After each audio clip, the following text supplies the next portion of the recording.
एक छोटा सा गांव था जहां सदियों पुराना एक विशाल बरगद का पेड़ खड़ा था। ये पेड़ गांव का अभिन्न हिस्सा बन चुका था।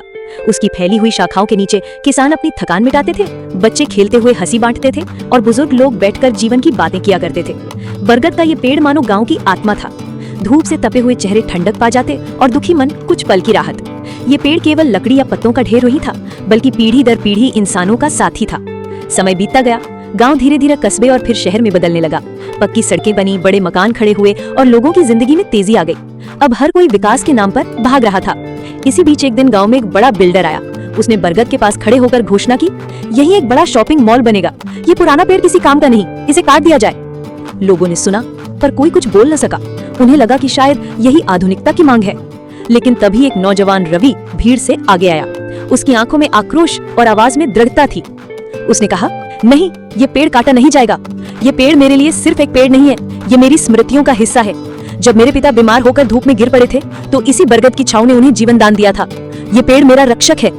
बिल्डर हंसते हुए बोला, क्या ये पेड़ तुम्हारे पिता बन गया है? क्या छांव से कोई जीवन बचता है?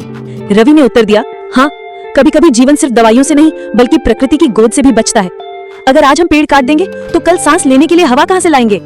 ये सुनकर गांव के कुछ लोग सोच में पड़ गए, लेकिन बिल्डर अपनी जिद पर अड़ा रहा। तभी रवि ने ठान लिया कि वो अकेला भी लड़ेगा। उसने याचिका दायर की, लोगों को जागरूक किया, बच्चों को साथ लिया और पूरे गांव में आंदोलन शुरू कर दिया। बच्चों ने अपने हाथों में तख्तियां ली, पेड़ बचाओ जीवन बचाओ, प्रकृति हमारी धरोहर है। धीरे धीरे और लोग जुड़ते गए। अखबारों में खबर छपी, टीवी चैनल गाँव में आए। अब सरकार को भी सोचना पड़ा। अंततः निर्णय हुआ कि बरगद का पेड़ नहीं काटा जाएगा और मॉल की योजना रद्द कर दी गई। रवि ने उस दिन बरगद के नीचे बैठकर आंसू भरी आंखों से कहा, तुम सिर्फ एक पेड़ नहीं हो, तुम हमारी जड़ों की पहचान हो। कुछ समय बाद रवि ने उसी बरगद की छांव में एक छोटी सी पुस्तकालय बना दी।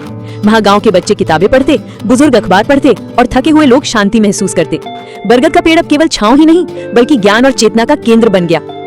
इस कहानी से हमें ये शिक्षा मिलती है कि आधुनिक विकास के नाम पर यदि हम प्रकृति को काट देंगे तो ये प्रगति नहीं विनाश होगा। जो कभी तुम्हें छांव दे उसे कभी जमीन पर गिरने मत दो। Like, comment and share this video और इसी तरह की और कहानियां देखने के लिए फॉलो कीजिए कहानी लोक बाय तनु को। मिलते हैं नेक्स्ट वीडियो के साथ, तब तक के लिए गुड बाय।